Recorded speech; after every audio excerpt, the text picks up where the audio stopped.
The train whistle echoed through the empty plains, carrying its sound across miles of golden grass and dry wind. Luke Carter waited by the old wooden platform, his boots covered with dust, his hands fidgeting with the hat he kept turning in his fingers. He had never been a nervous man, but today was different. He had been waiting months for this day. After long, lonely years on his ranch, he was finally meeting the woman who agreed to be his wife. Her name was Emma Hale. She had written letters filled with hope and kindness. She had written about her small schoolhouse in Missouri, about how she dreamed of wide skies and quiet evenings. Luke had answered her with honest words about life on the frontier, about his ranch and his wish to build a home with someone who shared his heart. Those letters had brought warmth into his evenings. He had imagined her so many times that he almost felt she was already part of his world. As the train drew closer, smoke rising into the bright sky, Luke's heart began to pound harder. The iron wheels screeched against the rails and the train came to a stop in a cloud of dust and steam.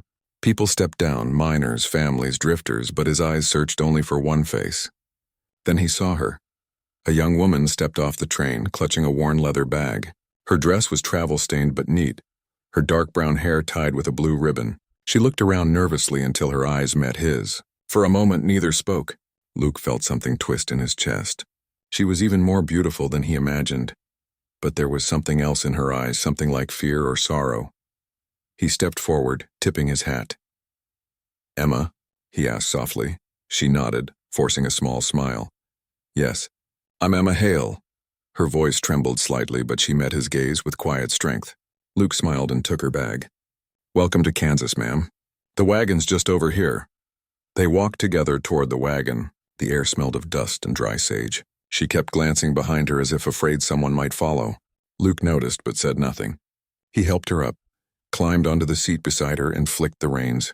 The horses started forward, hooves thudding against the earth. "It's a long ride," he said, trying to ease her silence. "But the land's kind once you get used to it." She nodded slowly. "It's quieter than I thought," he smiled. "Quiet's not a bad thing out here. It gives you time to breathe." The ride was peaceful, but she seemed lost in thought, her hands clutching the bag tightly on her lap. He tried again. "You must have had a hard trip." "Yes," she said softly. "But it's over now.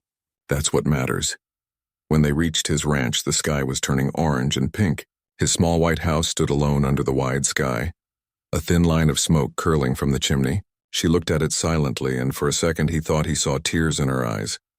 "It's not fancy," he said gently, "but it's home." "It's lovely," she whispered, though her voice shook. That evening he cooked supper, beans, cornbread, and strong coffee. She thanked him politely, but barely ate. He talked about the ranch, the horses, the coming winter. She listened, nodded, smiled faintly. When he asked about her life back home, she gave short answers, careful ones. "You mentioned you had a sister," he said after a while. "A twin, wasn't it?" She froze for a second. Her hand trembled slightly before she set down her cup. "Yes," she said finally. "But she's gone now." He felt sorry he had asked. "I'm sorry to hear that," he said quietly. She nodded. She was the better one." Then she looked down at her hands. "But I'm here now. I'll do my best." He smiled kindly. "That's all anyone can do." Days passed, and Luke tried to make her feel at home. He showed her the stable, the small garden behind the house, the stream where the horses drank. She listened to everything he said, tried to learn quickly, and even smiled sometimes. Yet when she thought he wasn't looking, she would stare out at the horizon, as if expecting something or someone to appear. One night, while lightning flashed in the distance, Luke found her standing outside the house with her shawl wrapped tight. The wind blew her hair across her face.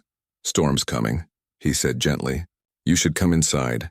She turned toward him, her eyes full of worry. "Luke, if someone ever comes asking for me, please say you don't know me." He blinked in surprise. "What are you talking about?" She looked at him with desperation. "Just promise me, please." Her voice cracked on the last word. Luke had no idea what to make of it, but he saw real fear in her eyes. "All right," he said slowly. "I promise." She took a shaky breath, then gave a weak smile. "Thank you." The storm rolled through that night, shaking the windows. She couldn't sleep. He heard her pacing softly in the other room. The next morning she acted as if nothing had happened. She made breakfast, fed the chickens, even laughed once when the young colt tried to bite her apron. But later that day, while Luke was out in the pasture mending a fence, a stranger rode by the house. The man asked questions in town earlier that morning, about a woman traveling alone, about a train from Missouri. By evening, word reached Luke through the mailman. When he returned home, he found her sitting by the window with a letter in her hands, her face white as chalk. "You all right?" he asked. She looked up slowly, tears brimming in her eyes. "No," she whispered. He picked up the letter that had fallen to the floor. It was short and cruel. It said, "We know where you are, Anna." His heart sank. "Anna," he repeated softly. Her lips trembled. She tried to speak, but no words came. Finally, she broke down and said, "I'm not Emma. I'm her sister. Emma's dead." He stood frozen, the words striking him like a blow. "What do you mean?" "She was sick before the journey," Anna said, her voice shaking. "She didn't tell anyone because she wanted a new life. She made me promise to take her place if she couldn't go. I thought I could come here and live her dream. I thought maybe I could make something right." Luke didn't speak for a long time. He felt confused, hurt, but when he saw her crying silently, all he felt was pity. "You could have told me," he said softly. "I was afraid," she whispered. "Afraid you'd send me away? And afraid they'd find me." He frowned. "Who?" She looked toward the window. "The men who hurt my sister. They think I have something she took from them. I don't even know what it is, but they won't stop until they find me." A long silence filled the room. The fire crackled, and the sound of the wind brushed against the walls. Luke walked slowly to the window, watching the empty land outside. "You're saying they might come here?" he asked quietly. She nodded, tears slipping down her face. "I'm sorry. I didn't mean to bring trouble." He turned back to her, his eyes steady. "You didn't bring trouble, Anna. You brought yourself here, and that's enough for me." Her breath caught in her throat. "Why would you say that after what I did?" "Because I can tell you're telling the truth," he said simply. "And because you're scared. I can't send you back out there." Before she could answer, the faint sound of horses echoed from beyond the hill. 3 riders appeared in the distance, dark shapes moving fast across the open field. Anna gasped and gripped the windowsill. "It's them," she whispered. Luke's jaw tightened. He grabbed his rifle from the wall and checked it calmly. "Get inside the cellar," he said firmly. "Please," she begged, "don't fight them." "They'll kill you." He looked at her for a long moment. "Not while I'm standing." She wanted to say more, but the pounding of hooves grew louder. She ran toward the cellar door, tears blurring her vision. Luke stepped out onto the porch, the wind tugging at his coat. The men were closer now, calling out her name, their voices sharp and angry. He raised his rifle, his heart steady. Behind him, Anna whispered a prayer she hadn't spoken since childhood. She didn't know what would happen next, only that she had never met a man who would risk anything for her before. As the sun sank behind the ridge, shadows swallowed the land. The riders stopped at the gate and the air went still. Anna pressed her hands over her mouth to keep from crying out. Luke's voice cut through the wind, calm and firm. "You're not welcome here." The leader of the riders spat on the ground. "We're looking for a woman. Name's Anna Hale. She's got something that belongs to us." Luke stood tall, his face unreadable. "You've got the wrong place," he said. The rider's eyes narrowed. "We'll see about that."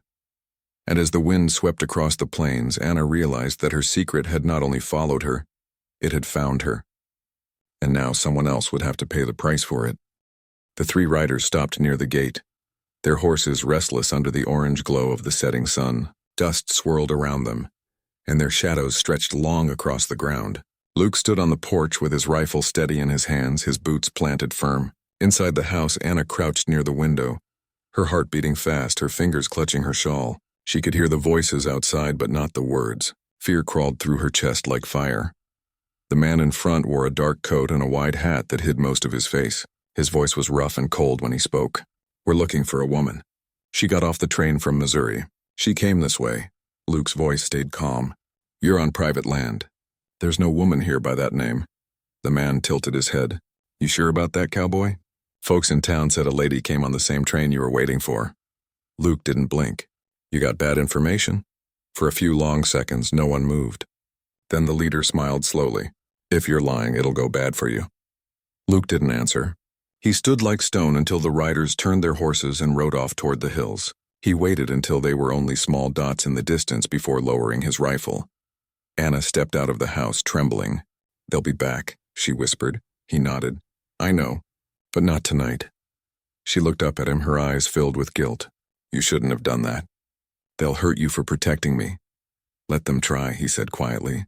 You're safe here. For a moment she couldn't speak. No one had ever said those words to her before. She wanted to thank him, but her throat closed with emotion. Instead, she helped him bring in the horses, both of them working in silence as the stars began to appear above the dark plains. That night, she couldn't sleep. She sat by the fire, her hands shaking. Luke came in quietly and set a blanket around her shoulders. You want to tell me what this is really about? He asked softly. She hesitated. Then slowly she began to speak. Emma met a man in Missouri last winter. He told her he was starting a business, something to do with shipping goods. She thought he was honest. She helped him with his letters and money orders, but then she found out he was lying. He was stealing from people, sending fake papers. When she tried to stop him, he hurt her. Luke's face darkened, but he said nothing. She escaped. Anna continued, her voice shaking. Before she left, she took a letter from his desk. She said it was proof of what he did. She told me to hide it if anything happened, but she never made it to the train. She died before she could leave. I buried her myself. Tears rolled down her face. She covered her mouth to stop the sobs, but her shoulders trembled. So you came instead? Luke said quietly. She nodded. I thought if I came here, maybe I could be safe. But they followed me. They think I still have that letter? He leaned forward. Do you? She looked at him helplessly. I don't know. I never found it. For a long time, neither spoke. Only the sound of the fire filled the room. Finally, Luke said, Then we'll have to make them believe there's nothing here to find. The next morning, Luke rode into town. He talked to the sheriff, an old friend named Jack Thomas. Jack listened carefully and promised to keep watch on the road leading west. You sure about this woman, Luke? Jack asked. She's telling the truth, Luke said. Whatever she's hiding, it ain't worth her life. When he returned home, he found Anna out in the yard hanging laundry. She smiled faintly when she saw him. You went into town? Just made sure folks know I'm not expecting visitors, he said with a half smile. She gave a small laugh. You think that'll stop them? No, he said, but it'll slow them down. That evening, they ate together on the porch. The air was calm, the world painted gold by the sunset. For the first time since she'd arrived, Anna looked peaceful. She told him about her childhood, about how she and Emma used to pretend they'd travel west one day. She said Emma always wanted to see the plains. Luke listened quietly, watching her face soften in the fading light. She was not the woman he had written to, but somehow she had become the one who mattered.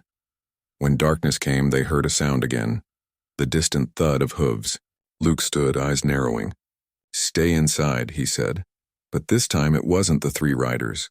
It was one horse galloping fast. Sheriff Jack dismounted and hurried up the porch. They're coming, Luke. 5 of them this time, armed. Anna stood frozen. What do we do? Luke looked at her calmly. We do what we can. They moved quickly. Jack hid his horse behind the barn. Luke filled the lamps, checked his rifle, and handed Anna a small pistol. You ever used one? She shook her head. Then don't, he said softly. I just stay behind me. The sound of horses grew louder. Soon 5 men rode into the yard, their faces hard and cold. The leader dismounted, the same man from before. Evening, he said. We thought we'd check again. Luke stood on the porch, the lamplight glinting off his rifle. You're trespassing. We don't care, the man said, stepping closer. Hand over the woman. She's got something that belongs to us. Luke's eyes didn't move. She doesn't have anything. You'd better be sure, the man sneered. Because I don't like being lied to. From inside the house, Anna watched in horror. She wanted to scream, to tell them to go, but her voice wouldn't come. The leader took another step forward. Last chance, cowboy. Luke's voice stayed calm but strong. You take one more step and you'll regret it. For a moment, everything was still. Then one of the riders reached for his gun. A single warning shot cracked through the air, striking the ground near his boot. The horses reared, whinnying. The men froze. Sheriff Jack stepped out from behind the barn, his badge catching the lamplight. You heard him, he said. Next one goes through your hat. The leader's face twisted with anger. You think you can hide her forever? Jack's hand rested on his holster. You're done here. Get off this land. For a tense few seconds, it looked like there would be a fight. Then the leader spat on the ground and turned his horse. This ain't over, he growled. She can't hide forever. They rode off into the darkness. The yard went silent again. Anna stepped out, her hands trembling. You saved me, she whispered. Luke looked at her gently. You saved yourself by telling the truth. The sheriff stayed that night. By morning, they learned that the riders had left town entirely, heading south. Maybe they realized the letter wasn't worth the risk, or maybe they knew the law would soon catch them. Either way, they were gone. When it was finally quiet again, Anna walked out to the ridge where the sunrise painted the land in soft gold. Luke followed, standing beside her. Emma wanted to see this, she said softly. She used to say the West looked like freedom. Luke nodded. Maybe now she's got it. And maybe you do too. She looked up at him with tired eyes that finally held peace. I don't know what will happen next, she said. But I want to stay. I want to build the life she dreamed of. He smiled. Then we'll start today. They went back to the house side by side. The wind blew across the plains, carrying away the dust, the fear and the ghosts of the past. Life on the ranch slowly found its rhythm again. Anna planted her first row of flowers that spring, the same kind her sister once wrote about. Sometimes, she still thought of the men, of the danger she had run from, but she knew she wasn't running anymore. She had found something stronger than fear, someone who believed in her when she could not believe in herself.